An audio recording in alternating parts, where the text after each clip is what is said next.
તમે ઇન્સ્ટાગ્રામમાં જેટલી રીલ જોવો છો ને કે ગિરનારના પગથિયે ફૂલ ટ્રાફિક છે, દત્તાત્રેય દર્શન કરવામાં ફૂલ ટ્રાફિક છે, એ ટ્રાફિકનું મેઇન રીઝન એ જ છે કે ત્યાં અત્યારે જૈન લોકોનો લડ્ડુ ચોખાનો તહેવાર હાલે છે. લડ્ડુ ચોખા માટે જૈન દેરાસરમાં દર્શન કરવા માટે રોજના હજારો નહીં લાખો જૈનની ભીડ છે. એક દિવસના લાખો જૈનોની ભીડ છે. એટલે પગથિયા ઉપર ધક્કામુક્કી થઈ જાય ને એટલો ટ્રાફિક આવે છે.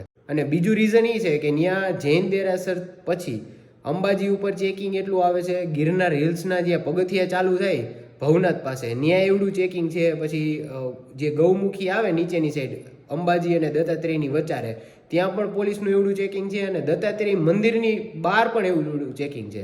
એટલે 4 જગ્યાએ ચેકિંગ આવશે. એટલે મેઇન ટ્રાફિક એક તો ચેકિંગનો છે અને બીજું એ કે જૈન લોકોનો લડ્ડુ ચોખાનો તહેવાર હાલે છે. બાકી અને હું તો કહું વરસાદના વાતાવરણમાં તમે કોઈ જાતા જ નહીં ત્યાં ગિરનાર ઉપર 10 ફૂટથી આગળ કાંઈ તમને દેખાય જ નહીં. એવડો ઝાકર ને ફોગ એવડો જામી ગયો હોય ત્યાં. તમે જો વ્યૂ એન્જોય કરવા જતા હોય ને તો કોઈ જાતા નહીં અત્યારે. 10-15 દિવસ પછી થોડોક વરસાદ રહે ને પછી જાજો.